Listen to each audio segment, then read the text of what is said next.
सावन के महीने में मटन बनाने का मौज ले रहे हैं।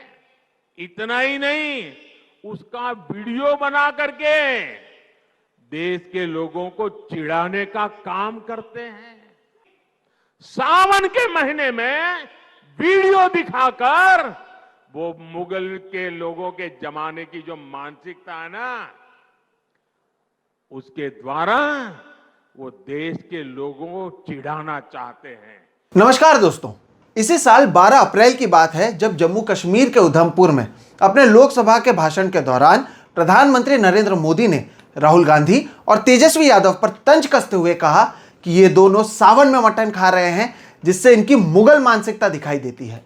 मुगल शब्द का इस्तेमाल कर प्रधानमंत्री चाहते थे कि जनता ये सोचे कि राहुल गांधी और तेजस्वी यादव ने ये मुसलमानों को खुश करने और हिंदुओं का अपमान करने के लिए किया, जबकि सच्चाई यह है कि इस देश में 75% से ज़्यादा लोग नॉनवेज का सेवन करते हैं।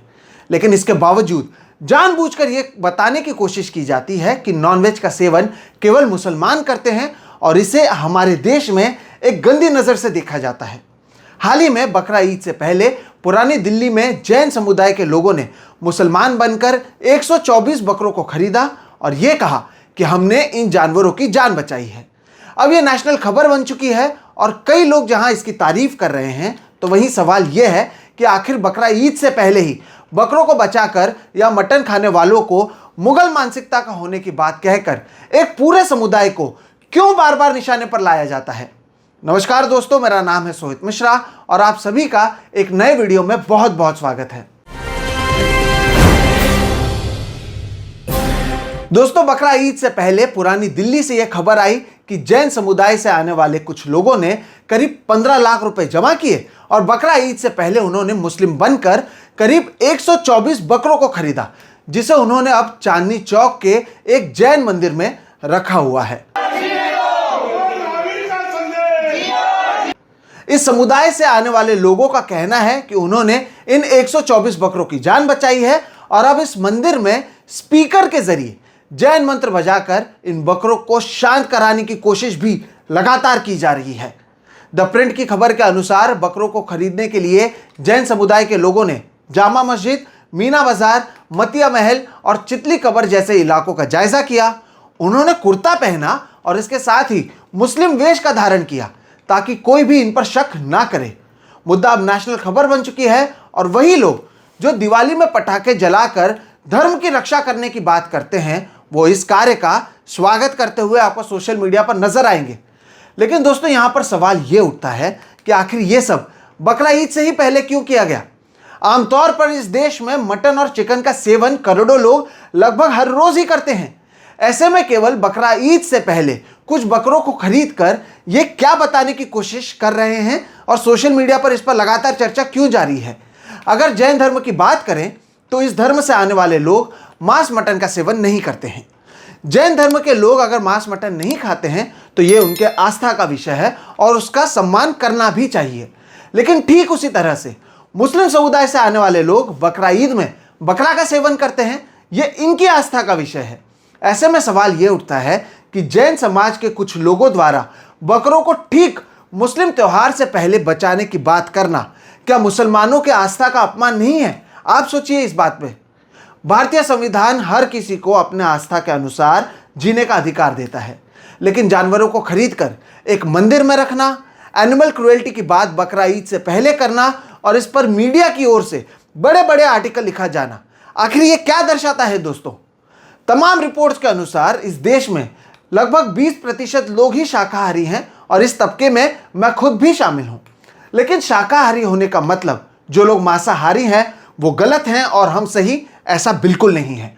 फिलहाल ऐसा माहौल बनाया जा रहा है जैसे मांसाहारी होना इस देश में गुनाह है और इसे एक गंदी नज़र से देखा जाता है। आमतौर पर जब आप किसी रेस्टोरेंट में जाते हैं तो वहाँ पर भी आप पाएंगे कि जो वेज रेस्टोरेंट है उसके आगे प्योर वेज या शुद्ध शाकाहारी लिखा होता है। आखिर शाकाहारी के आगे शुद्ध लिखने की क्या वजह है? ये उस मानसिकता की झलक है दोस्तों, जिसमें यह बताया गया है कि जो शाकाहारी है वो शुद्ध है, जबकि जो मांसाहारी है वो अशुद्ध है। इस देश में पहले से ही कुछ उच्च जाति से आने वाले लोगों की यह मानसिकता रही है कि जो वो करते हैं और जो वो खाते हैं वही सर्वश्रेष्ठ है, बाकी सभी लोग जो हैं उनसे तुच्छ हैं, उनसे छोटे हैं। और अब यही सोच का इस्तेमाल एक विशेष धर्म के खिलाफ किया जा रहा है। इसलिए आप पाएंगे कि प्रधानमंत्री मोदी राहुल गांधी और तेजस्वी यादव की तुलना मुगल से करते हैं। यहां पर दोस्तों सवाल जैन धर्म के उन युवा साथियों से भी पूछना चाहता हूं जिन्होंने ईद से पहले इन बकरों को बचाने का काम किया।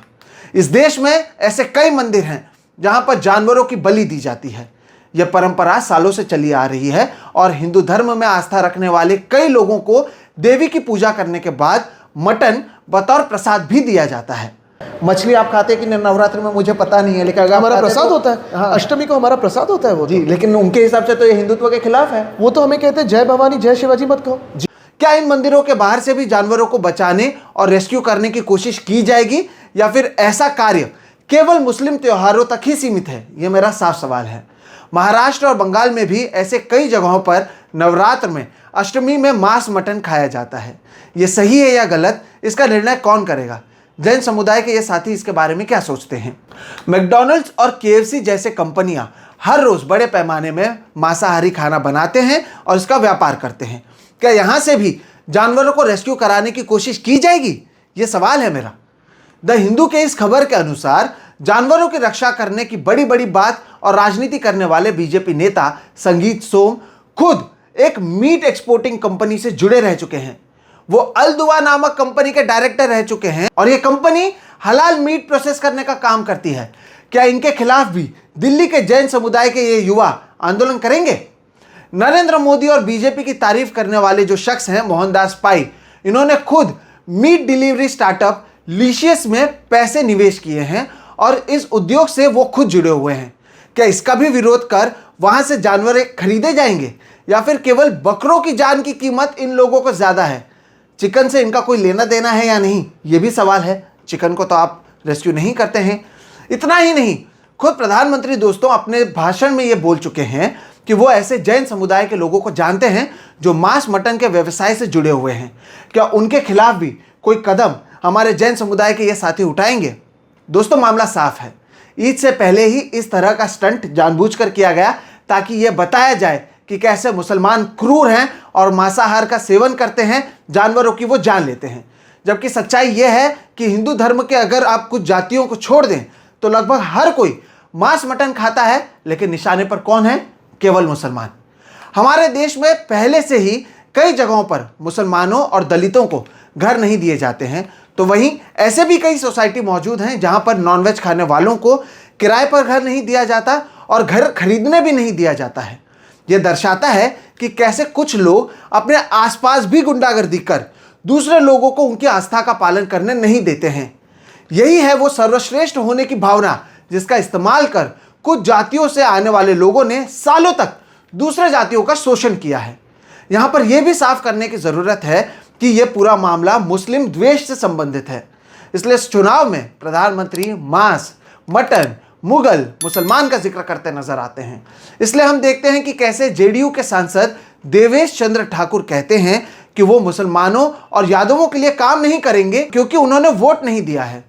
चुनावों में कई जगहों पर मिली हार को बीजेपी नेता किरीट सोमैया वोट जिहाद कहकर अपनी हार का ठीकरा मुसलमानों पर फोड़ रहे हैं। और आप पाएंगे कि मोदी 3.0 की कैबिनेट में एक भी मुसलमान शामिल नहीं है। इसलिए मेरी दरख्वास्त है हमारे जैन भाई बहनों से, आप अपने आस्था का पालन करें। आपको पूरा अधिकार है, लेकिन जितना अधिकार इस देश में आपको है उतना ही अधिकार मुसलमानों को भी है अपने धर्म और आस्था का पालन करने का। ऐसे में आप अपनी आस्था को दूसरों पर ना थोपें। और अगर आपको वाकई पशुओं को बचाना है तो मैंने कई उदाहरण दिए हैं, आप उससे शुरुआत करें।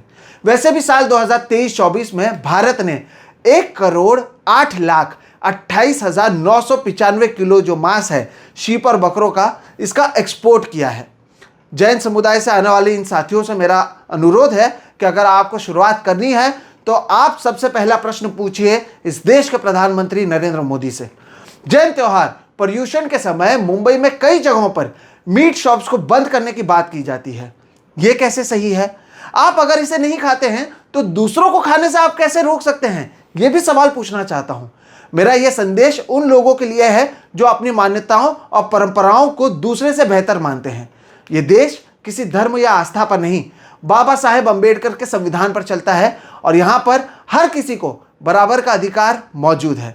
ऐसे में आप अपनी मान्यताओं को दूसरों पर ना थोपें और आप तय ना करें कि कौन सा खाना शुद्ध है और कौन सा खाना नहीं, कहाँ पर जानवरों को बचाना चाहिए और कहाँ पर नहीं। अगर बचाना है तो सभी जगहों से बचाइए, केवल एक धर्म से नहीं। फिलहाल इस वीडियो में इतना ही दोस्तों, आप मुझे दीजिए इजाज़त। आपको ये वीडियो कैसा लगा वो ज़रूर बताएं। वीडियो पसंद आए तो इसे लाइक करें, दूसरों के साथ साझा करें, ये समझाएं लोगों को कि आप केवल एक विशेष धर्म के लोगों को टारगेट ना करें। आमतौर पर देश में मेजॉरिटी जो लोग हैं वो नॉनवेज का सेवन करते हैं, तो इसे केवल एक धर्म से ना जोड़ें। वीडियो पसंद आए तो लाइक करें, चैनल को सब्सक्राइब करें। मेरा नाम है सुहित मिश्रा। फिलहाल इतना ही, नमस्कार।